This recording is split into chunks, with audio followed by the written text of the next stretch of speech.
Très ravie d'être avec vous et de vous avoir encore si nombreux en train de nous écouter en ces nets moments. Shalom, enfants des dieux, shalom, cher peuple des dieux, chers téléspectateurs et téléspectatrices de cette belle émission dénommée Ouvrons nos Bibles. Alors, c'est pourquoi nous sommes encore là avec vous et nous vous disons bienvenue à tous et à toutes dans ces nouveaux numéros de votre émission dénommée Ouvrons nos Bibles, nos Bibles, j'y arrive, une émission de la prêche au 8e CEPAC Peñuel qui dirige l'homme de Dieu, notre papa, l'apôtre, plutôt les révérends pasteurs Kassemba Mouteba Bertrand, notre patriarche à qui nous adressons nos salutations. Alors c'est pourquoi de partout vous nous suivez, chers enfants de Dieu, chers fidèles de la communauté de la CEPAC, des différentes communautés, nous vous disons bienvenue dans cette belle émission dénommée Ouvrons nos Bibles. Alors déjà, ça fait des séances que nous sommes en train de parler sur un grand thème dénommé la foi dans l'Église du temps de la grâce. Alors c'est pourquoi c'est un honneur encore pour nous d'être avec vous pendant ces temps. Question de vous présenter ces nouveaux numéros de votre belle émission dénommée Ouvrons nos Bibles. Je ne suis pas seule, je suis avec l'évangéliste Delphin Moulonda qui est avec nous sur ces beaux plateaux. Alors nous les recevons déjà avec tout honneur et tout respect en lui disant bonjour évangéliste. Bonjour ma sœur. J'espère que vous allez bien. Oui, ça va, Dieu fait grâce. Et c'est pas vous? Dieu nous fait grâce, merci beaucoup. Nous sommes encore ravis de nous retrouver sur ces beaux plateaux après quelques jours passés. Oui. Merci. Un mot à dire à nos téléspectateurs et téléspectatrices qui nous écoutent en ces nets moments. Le mot à dire, c'est le même, savoir que nous devons toujours nous donner à cette habitude d'ouvrir nos Bibles à chaque instant. Oui. À Josué, Dieu disait que c'est par son attachement à la loi que sa réussite dépendait. Le plus tu lis ta Bible, le plus tu te rapproches du succès, et c'est ce que Dieu a dit à Josué, et c'est la même chose que nous devons faire, tout comme il avait dit à Josué. Merci beaucoup, évangéliste. Nous vous demandons de prier et de consacrer ces temps entre les mains des dieux. Prions. Père, en te recommandant ces instants entre tes mains, nous prions que ton esprit nous parle et que ton esprit puisse briser les cœurs les plus durs, permettre à ce que cette parole puisse être convaincante. Nous savons que nous ne pouvons convaincre personne, mais c'est seul ton esprit qui peut ouvrir les cœurs et permettre à ce que les gens croient en ta parole. Amen. Alors c'est moment, Père, nous te les recommandons, parle-nous et montre-nous le chemin, que ta lumière et ta lampe nous éclairent de plus en plus dans le nom de Jésus. Amen. Amen. La foi dans l'Église du temps de la grâce, telle est notre thématique tout au long de cette émission. Alors aujourd'hui, évangéliste, je crois que nous continuerons toujours avec notre sujet. La fois passée, vous nous aviez enseigné sur la définition exacte de l'Église, qui signifiait Église, c'est sortir du monde. Et vous nous avez parlé de la différence qui existait entre l'Église selon les Israélites, si j'ai bonne mémoire. Oui. Alors, si possible, de nous faire un petit rappel sur ce qui a été dit, la foi intérieure. Et aujourd'hui, on va continuer avec le point suivant pour la gloire des dieux. Carrément. Oui, dernièrement, à notre dernière session, nous avons eu à définir l'Église. Oui. On avait dit que l'Église venait d'un terme grec qui est ecclésia. Okay. On a dit ek signifie hors d'eux, ecclésia signifie les appelés. Okay. Alors, on a eu à faire comprendre une chose selon laquelle c'est que l'Église, c'est l'assemblée des saints appelés hors du monde. Amen.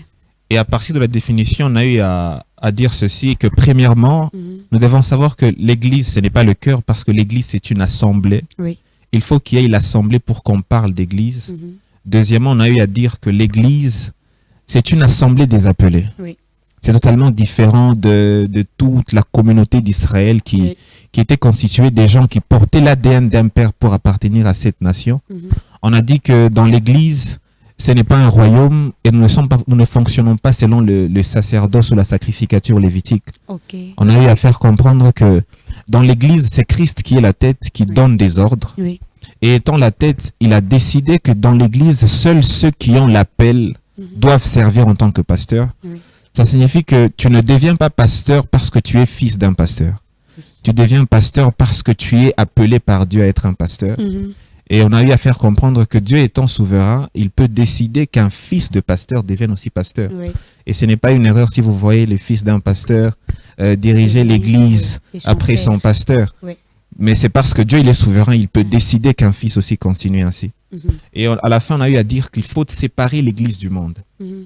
Parce que l'église, c'est l'assemblée de ceux qui ont été appelés hors du monde.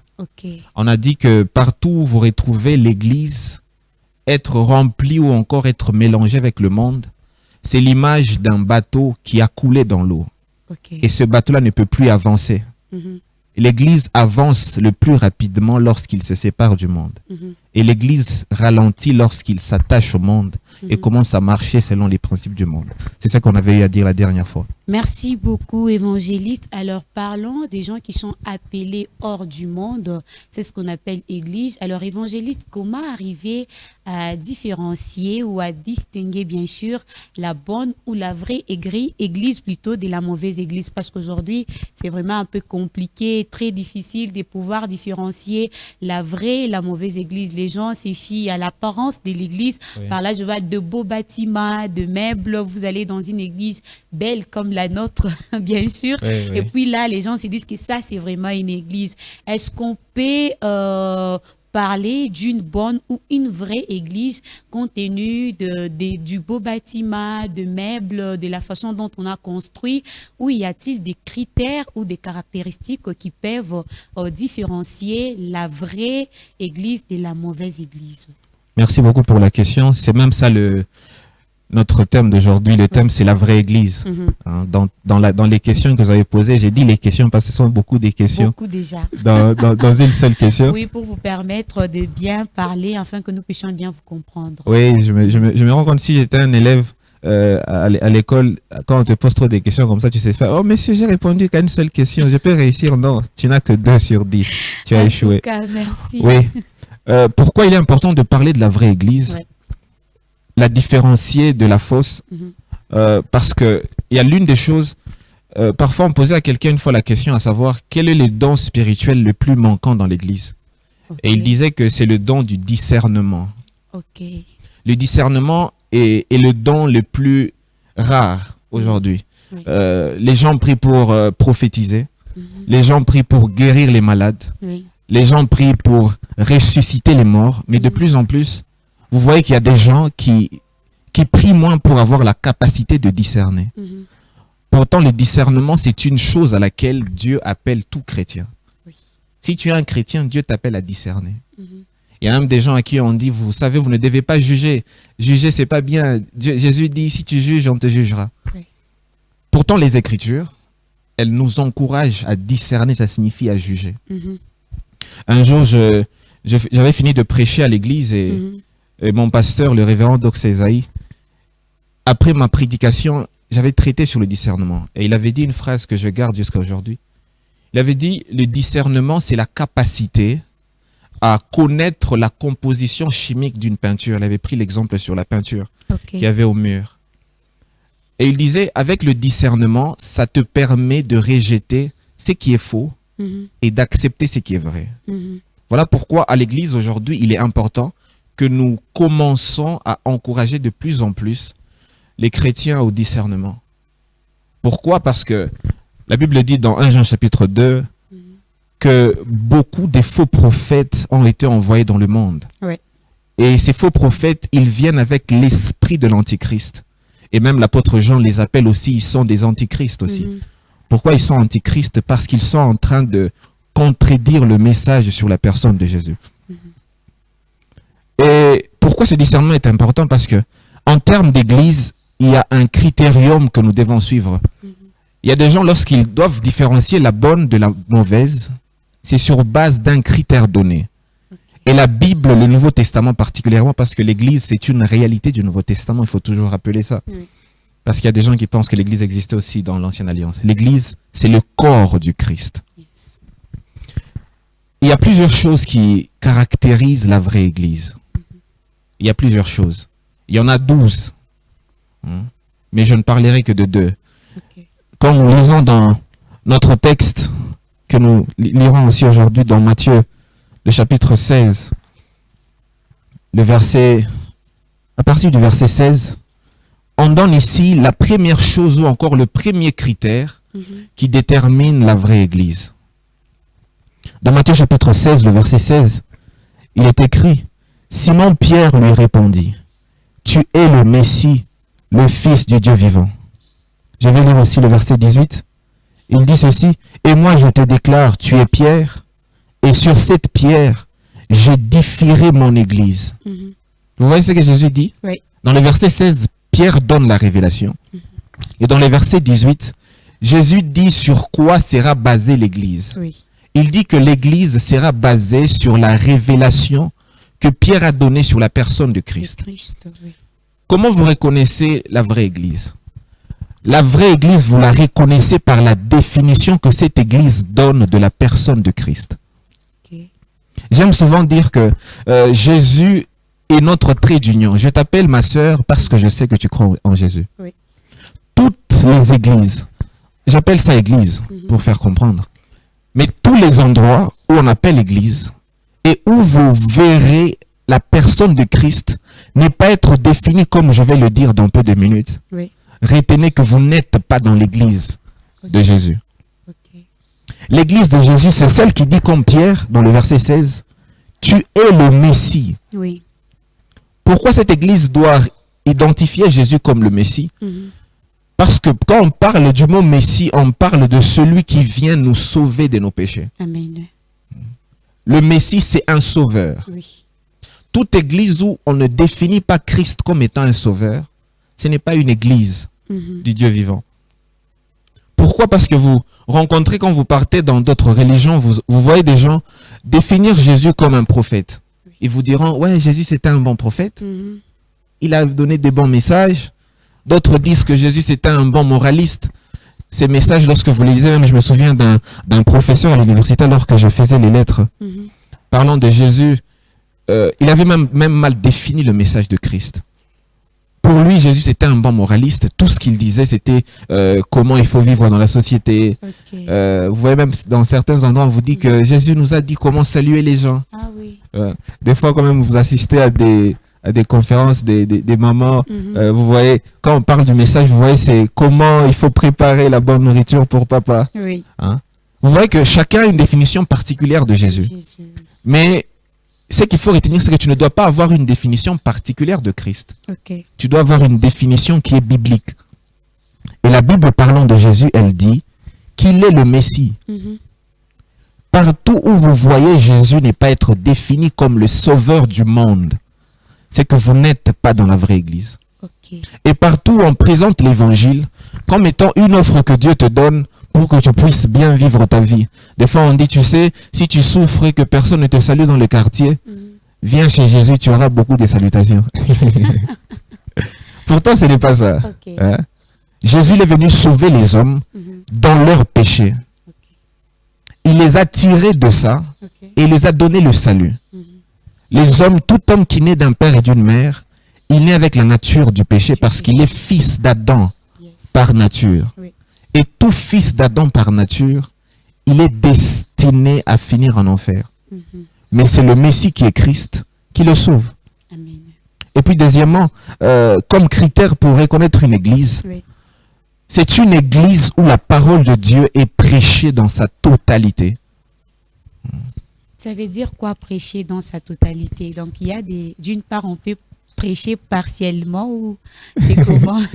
Oui, on peut prêcher la Bible partiellement. Okay. Avant même que je ne sois ici, je causais avec un ami, il était en train de prêcher. Okay. Alors il a posté, c'était une vidéo, il est en Afrique du Sud. Okay. Et pendant qu'il prêchait, alors il prêchait sur le fait que nous devons nous éloigner de certaines personnes pour avancer. Alors je commande, je dis power. Et il me dit, mon frère, dis-moi, est-ce que j'ai mal prêché? Et je lui dis, même si je te dis que tu as mal prêché, tu ne pourras pas changer. Et puis il commence à défendre ce qu'il dit. Il me dit, je peux avoir un verset biblique et sur base de ce texte biblique, je base tout ce que je vais prêcher. Vous savez, quelqu'un peut baser sa croyance seulement sur un seul texte. Sur un seul verset, oui. Hein? Et ce n'est pas parce que tu as un verset qui soutient ce que tu crois que tu es dans la vérité. Oui. on raconte l'histoire de ce frère qui devrait lire sa Bible. Et il l'a ouvert de façon aléatoire.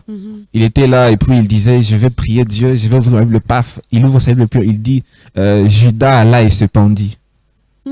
Et puis il dit, ah, je n'aime pas ça. Et puis il change. Il ouvre encore la Bible. Il tombe sur notre texte qui dit, toi va et fais de même. Vous savez, vous pouvez avoir un verset biblique, ce n'est pas parce que tu as le verset qui soutient ce que tu veux faire, que ça signifie que tu es dans la vérité. Il faut que vous prêchiez toute la Bible. Voilà pourquoi Paul dit, toute écriture est inspirée de Dieu, utile pour enseigner, pour corriger, pour convaincre et pour instruire dans la justice. Et le verset 17, il dit, de Timothée 3, il dit le verset 17 que, et c'est avec cette écriture que l'homme de Dieu sera parfait. Dans 2 Timothée 4, il dit maintenant que prêche la parole. Quelle parole? C'est cette parole qui a été prononcée dans 2 Timothée 3,16. Toute écriture est inspirée de Dieu. Et lorsque vous lisez toujours dans Timothée, la première lettre, 1 Timothée 4,13, Paul dit à Timothée, parce qu'il n'était pas avec lui là où il était à un autre endroit, il dit à Timothée, avant que je ne vienne, jusqu'à ce que je ne vienne, qu'est-ce que toi, Timothée, tu dois faire? Applique-toi à la lecture des Écritures. La version parole vivante dit à la lecture personnelle et publique. Ça signifie que Timothée doit prendre le temps, quand il est chez lui à la maison, il ouvre sa Bible et il la lit. Et quand il n'est pas chez lui à la maison, à l'église, il doit aussi lire cette Bible de façon publique. Ça signifie que l'église, c'est un endroit où la parole de Dieu elle est prêchée dans sa totalité. Parce que Paul dit que l'église, c'est même ça le trône de la vérité. C'est à l'église qu'on doit connaître la vérité sur Dieu. Le monde ne peut pas définir Dieu parfaitement. C'est l'église qui définit Dieu parfaitement. Quand je dis prêcher la Bible totalement, ça signifie vous devez la prêcher de Genèse à Apocalypse. Dire tout ce qu'elle dit. Donc, j'aime souvent dire que le prédicateur, c'est un perroquet. Le prédicateur, comme un perroquet, il n'a pas des choses à dire. Il ne répète que ce que disent les Écritures. C'est de ça dont il est question. Maintenant, vous avez dit parler de la parole de Dieu, de Genèse en Apocalypse. Or, il y a des gens qui disent que non, nous, notre problème se base tout simplement sur ce qui est du Nouveau Testament. Quand Christ est venu, ça veut dire que l'Ancien Testament a disparu, ce sont des choses anciennes. Nous sommes dans la Nouvelle Alliance, donc on ne peut pas se baser sur ce qui est comme Ancienne Alliance. Donc d'autres personnes préfèrent ne pas considérer les écrits de l'Ancien Testament. Alors comment dire encore que nous devons commencer de Genèse à l'Apocalypse? C'est une très grave erreur, celle de séparer l'Ancien et le Nouveau Testament. C'est une même parole, c'est une même Bible. Lorsque vous lisez en Corinthiens chapitre 15, le verset 1 à 3, Paul il est en train de dire ceci. Laissez-moi le lire. 1 Corinthiens chapitre 15. 1 Corinthiens 15. Écoutez ce que Paul est en train de nous dire. Il dit ceci, parce que c'est ouvrons nos Bibles. Il dit au verset 1er, « Mes frères, je vous rappelle la bonne nouvelle que je vous ai annoncée, que vous avez reçue et à laquelle vous demeuriez attachés. » Verset 2, « C'est par cette bonne nouvelle que vous êtes sauvés, si vous la retenez telle que je vous l'ai annoncée. Autrement, vous auriez cru en vain. » Le verset 3 il dit ceci, « Je vous ai transmis comme un enseignement de première importance, c'est que j'avais moi-même reçu. » Et écoutez ce qu'il dit. Le Christ est mort pour nos péchés, conformément aux Écritures. Quand il dit aux Écritures, il parle de l'Ancien Testament. Christ est venu mourir dans le Nouveau Testament, mais il dit il est mort conformément à l'Ancien Testament, aux Écritures. Ça signifie Genèse jusqu'à Malachie. Ce dont il est question dans tous ces textes, c'est Christ. Il dit encore, il continue en disant, il a été mis au tombeau, et il est ressuscité le 3e jour, comme l'avaient annoncé les Écritures. Donc, l'évangile que nous prêchons dans le Nouveau Testament, de Matthieu à Apocalypse, c'est que tout ceci a été déjà annoncé dans l'Ancien Testament.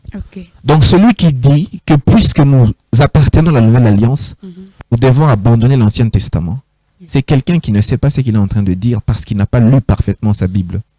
Parce que les Écritures elles-mêmes disent que tout ce qui se fait dans le Nouveau Testament a été déjà annoncé dans l'Ancienne Alliance. Donc, dans l'Ancien Testament, c'était une prophétie. Et le Nouveau Testament, c'est un accomplissement.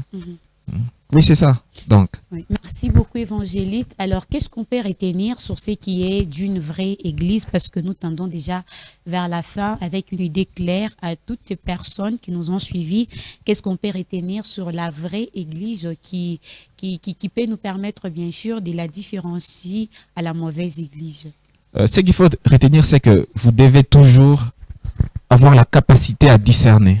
Oui. Vous ne devez jamais manquer la capacité à discerner. L'apôtre Paul, en écrivant aux Thessaloniciens, il leur dit ceci, que vous devez toujours examiner une prophétie quand on vous la donne. Oui. Et ce discernement, il est très important. Dans 1 Jean chapitre 4, l'apôtre Jean, il dit toujours, il dit aux chrétiens, n'ajoutez pas foi à tout esprit, mais éprouvez-les. Oui. Donc, aujourd'hui, on a eu à donner le critère qui vous permet de savoir la bonne église. Et on a dit que la bonne église, c'est celle qui croit que Jésus est notre sauveur. Oui. C'est celle qui vous dit que vous êtes perdus sans Christ, mais c'est par Christ que vous avez le salut. Amen. La bonne église, c'est celle qui prêche la Bible, qui annonce les Écritures, qui ne retranche pas une vérité pour faire promouvoir une autre vérité. Okay. Qui ne vous dit pas, ce verset, il faut l'oublier, gardez ce verset seulement. Oh non, papa, on a lu ce verset. Non, c'est celle où on vous dit, ce verset ont toutes été inspirés par Dieu, nous devons les croire. Amen. C'est ce qu'on doit retenir. Merci beaucoup, évangéliste. Qu'est-ce que vous pouvez dire en rapport avec certaines pratiques dans certaines églises? Par exemple, on peut prendre la photo d'un pasteur pour dire c'est ça dans notre église. J'ai la photo de mon pasteur, je suis à la maison. Si je suis malade, je prends la photo de mon pasteur, je commence à prier là-dessus. Certaines pratiques qui se font dans des églises. Et ça aussi, ça fait partie d'une bonne église. On cite Christ, c'est Christ qui est le fondateur, mais c'est ce genre de pratiques. J'aime la question. C'est une question à controverse. Dans la voiture, j'ai la photo de mon pasteur. Yann, ça ne va pas, j'ai la photo de mon pasteur. Est-ce ça aussi? On peut tolérer ça dans l'église corps du Christ? Si je dois dire une chose, je l'ai dit, que la bonne église, celle qui prêche la parole de Dieu. Et 2 Timothée 3,16 dit, toute écriture est utile pour enseigner. Oui. Ça signifie que tout enseignement doit avoir comme soubassement les Écritures. Oui. Si ton pasteur vient t'enseigner une chose dans l'église, par rapport à une pratique que vous devez faire dans l'église, la première question n'est pas « Daddy, c'est profond. Hein? » La première question, c'est « Daddy, d'où vient ce que tu es en train de me dire ?» Parce que les Écritures, elles nous sont données pour nous enseigner. Donc, tout ce que vous faites comme pratique dans l'église doit avoir comme soubassement les Écritures.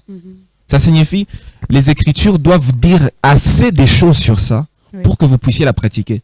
Pourquoi nous pratiquons la Sainte Seine? C'est parce que la Bible enseigne sur la Sainte Seine. Pourquoi nous baptisons les gens? C'est parce que les Écritures enseignent et les Écritures nous sont données pour nous enseigner. Et si une chose n'a pas de soubassement dans la Bible, vous devez la rejeter. Ce n'est pas parce que quelqu'un dit « Voici, j'ai eu à rêver, ça j'ai eu à voir que vous devez mettre ça, que vous devez prendre ça directement. » Non. Si les Écritures ne les enseignent pas ces choses-là, vous devez mettre ça de côté. Parce que l'Écriture, c'est l'autorité dans l'Église. Non pas les révélations, mais les Écritures. Merci beaucoup, évangéliste. Je crois que nous sommes arrivés à la fin. L'Église, bien sûr, celle qui présente Christ comme sauveur. Peut-être pendant ces temps, il y a de nos téléspectateurs et téléspectatrices qui nous suivent, qui n'ont pas encore donné leur vie à Christ. Il y a une personne qui se culpabilise pour dire que j'ai fait tant de péchés. Est-ce que Christ peut me pardonner et que je sois aussi son enfant? Qu'est-ce que vous pouvez dire à toutes ces personnes qui nous écoutent, qui n'ont pas encore donné leur vie à Christ jusque-là? En rapport avec notre émission Ouvrons nos Bibles. J'aimerais parler à cette personne qui pense que elle a commis trop de péchés et ces péchés empêcheraient à Christ de le prendre. J'aimerais lui dire que Christ n'est mort que pour un seul type de personne. Amen. Ce sont les pécheurs. Oui. Si tu es pécheur, sache que c'est pour toi que Jésus est venu. Amen. Et aujourd'hui, sa parole n'a pas changé. Oui. Si tu l'acceptes comme ton sauveur et ton Seigneur, aujourd'hui même, tu seras appelé son enfant et la vie éternelle te sera donnée. Amen. C'est tout ce que je peux lui dire. Amen. Merci beaucoup, évangéliste. Ça a été un honneur d'être avec vous. Alors, nous sommes arrivés à la fin pour ces numéros. J'espère qu'on va se retrouver la séance prochaine pour un autre numéro. Nous vous disons merci de votre fidélité.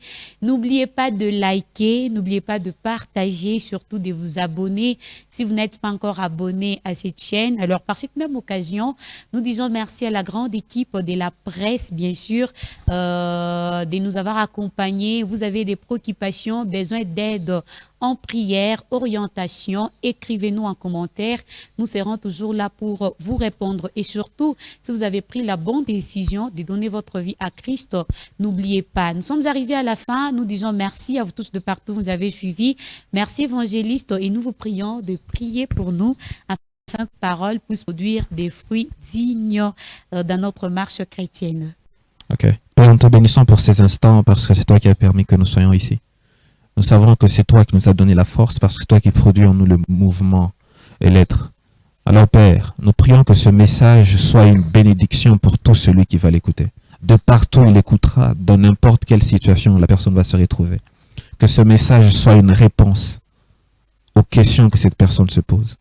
Que ce message soit une solution et une lumière partout où il y avait des ténèbres dans sa vie. Amen. Et nous croyons, Père, que tu vas le faire, que tu vas ressusciter ceux qui étaient morts pour les ramener à toi. Amen. Dans le nom de Jésus, nous avons ainsi prié. Amen. Amen. Alors, merci. Nous disons encore merci à notre papa, les patriarches, les révérends pasteurs Kassiban Mouteba Bertrand. Merci également à la grande équipe de la presse. Là, nous voyons bien sûr notre président Paul Kabamba, le président Paul Kabango. Nous voyons notre technicien à la régie, l'ingénieur Arcel Kamango. Et aujourd'hui, on a été bien sûr filmé dans caméramen. Nous voyons le frère Providi et les frères Fazili, la sœur Bélange. C'était moi la présentation. Merci également à la sœur Anita. Merci au frère Justin. Vous êtes si nombreux. On se retrouve à la prochaine fois pour un nouveau numéro de cette émission. Au revoir et à la prochaine.